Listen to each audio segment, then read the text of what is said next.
I was honored that you asked me to write the foreword, but when you first asked me to write the foreword, the first thing I said was, girl, Yes. you don't need a foreword. Everybody knows who you are. And I wrote what I believe in my heart. I actually said that your words healed our wounds and resurrected our spirits. I think it was a shot of light, you know? It was just like, whoa, an infusion of light came into people's lives. What's magnificent about this poem, when you analyze it, there isn't a word that is wasted.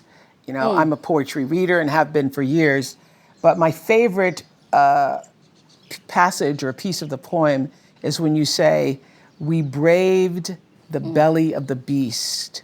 We learned that quiet isn't always peace. And the norms and notions of what just isn't always justice.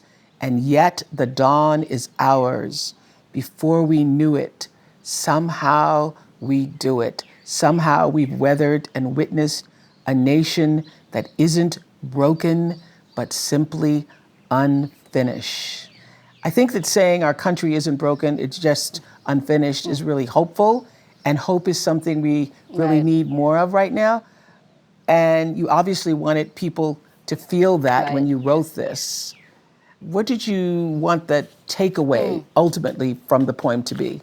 I wanted that to be the takeaway, which is why I'm so glad that you just read it, which for me, I think looking at our democracy as something that's unfinished is both hopeful, but it's also reflective. It's also interrogative, meaning that it both says we have work to do and we can accomplish it. In the poem, I wanted to speak of hope and unity, but it had to be rooted in a sense of purpose and dignity, because I think unity for the purpose of unity without interrogation can just be toxic mob mentality. It's not thinking about what are the reasons that we're linking arms. And so I wanted to really underscore this idea that the American project is a process. And it's not something that I think we've arrived at yet as a country, but something that we can continue to labor for out of love. Well, as a 23-year-old, to have such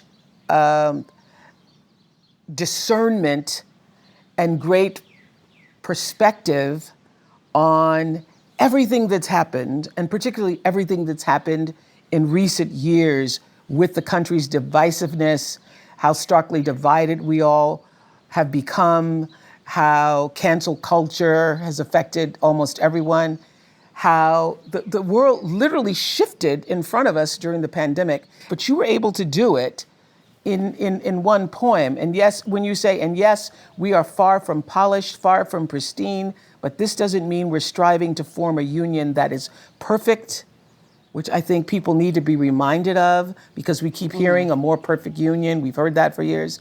But this doesn't mean we're striving to form a union that is perfect. We are striving to forge our union with purpose.